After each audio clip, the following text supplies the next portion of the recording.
Strong words of condemnation by the UN Secretary General against the heinous acts by Palestinian armed groups and anyone who partook in the killing and brutalization of Israeli civilians on the 7th of October. And in the same breath, I condemn the violence sustained by rage and fury that Israel has unleashed against the entire people of Gaza. They are all being punished for what Hamas and probably others have done, and this is unlawful.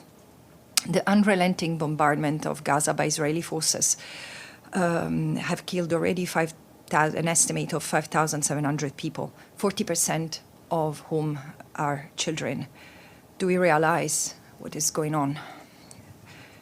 15,000 are seriously injured. 1.6 million people are displaced. There is no water, no food, no electricity, no medicines. The trauma and destruction is unspeakable, and the inferno that the Gaza people are in right now is a stain on all of us, on all UN member states, especially those who have the power to stop it and do not do it.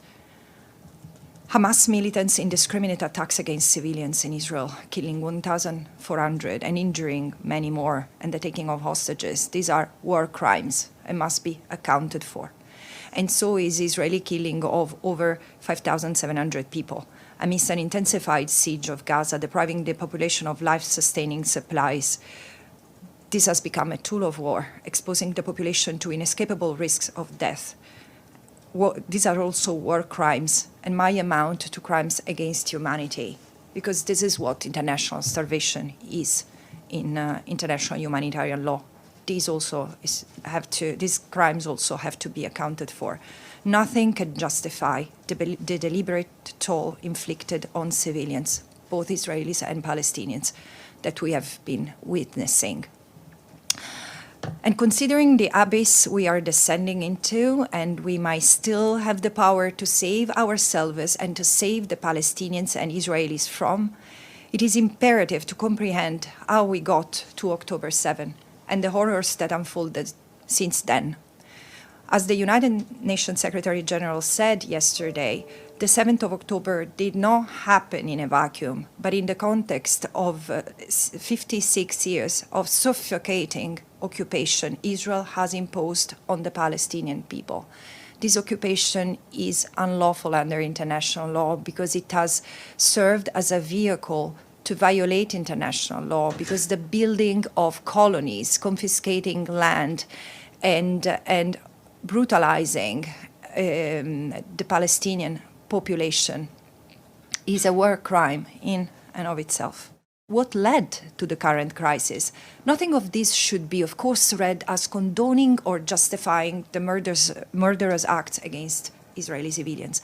My report focused on the impact of Israel's settler colonial occupation on generations of children in the occupied Palestinian territory and what remains of their right to live in safety and dignity beyond mere survival. I've looked at the figures of the Palestinian children killed, injured, maimed, orphaned, made homeless, deprived of school and any opportunity to enjoy life amidst violence, constant indignities and humiliation. And I've described this experience as unchilding. The expression is not mine, comes from a scholar, Nadira Shahub-Kevorkian, who has described unchilding as that experience of depriving the child of the lightness of childhood, burdening the children with the responsibilities that no child should bear, responsibilities and pain. Palestinian children's lives are punctuated by eruptive and structural violence in segregated spaces and hostility-stricken communities. The family's livelihood, access to employment, healthcare, opportunities for leisure, future prospects and mobility are all controlled, restricted, and often negated by the Israeli occupation. Palestinian children are aware of the challenges they face as Palestinians, and they ask, why it's so? Are we less human? Are we less worthy? And we need to remember a statement by an Israeli occupation lieutenant who asserted last May that the number of Palestinian children incidentally killed during operations aimed at eliminating terrorists is irrelevant. Portraying Palestinian children and their parents as terrorists and human shields is very frequent in Israeli rhetoric. But this is only used to justify the indiscriminate killing, and it's extremely dehumanizing. And unfortunately, it's being amplified in Western discourse. I do think that the political process has failed for many reasons. And I keep on saying, the taking of land, because while the peace process was ongoing, Israel was continuing to build colonies. I mean, they have grown in the hundreds since the peace process. How can they ever be admissible and conducive to the realization of an independent Palestinian state? Because each colony epitomizes violence in and of itself. So I've heard this argument over and over, and I have really very little to comment on the political process itself. But I have always said the freedom of anyone should be a precondition for negotiation.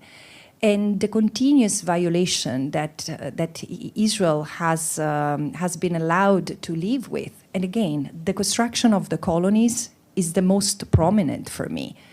It has gone on and on for decades, including while Israel and the Palestinians were negotiating.